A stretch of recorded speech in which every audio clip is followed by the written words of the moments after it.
Welcome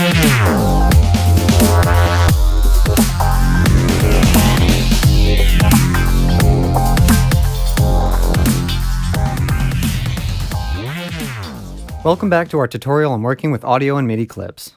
This is Dan from Midi Academy, and in part 2 we'll be exploring MIDI clips. Inside of a MIDI clip, we have what's called a piano roll.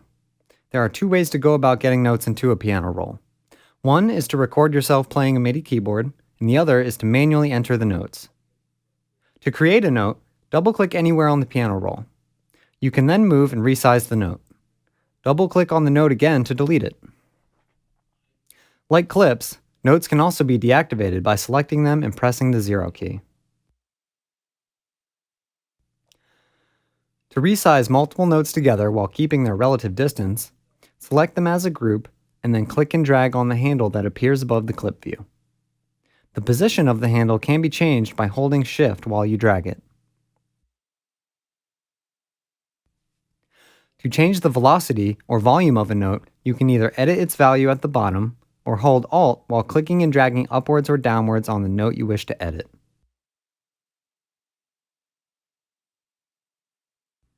You can create a slope in the velocities by holding Control and dragging a line at the preferred angle.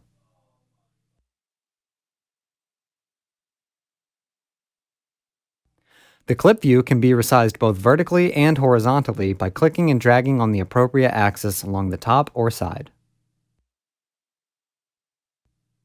The preview button allows you to hear the notes in your MIDI clip as you create and edit them.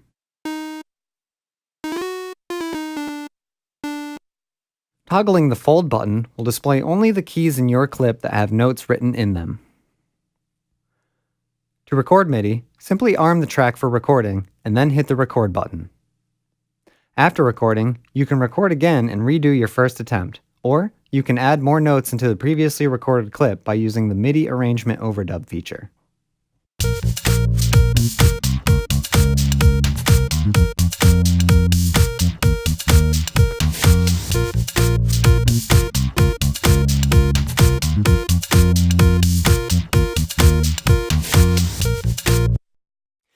Now we have the notes we want, but the timing isn't quite perfect. To correct this, right-click in the clip view and select Quantize.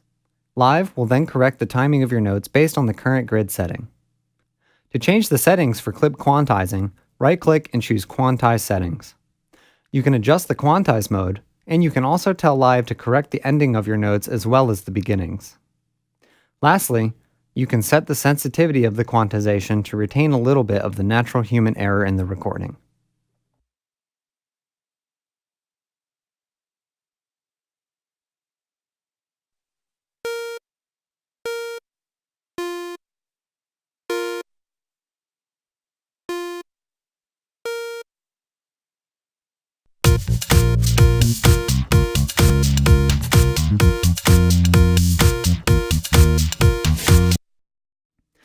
And that concludes our tutorial on working with audio and MIDI.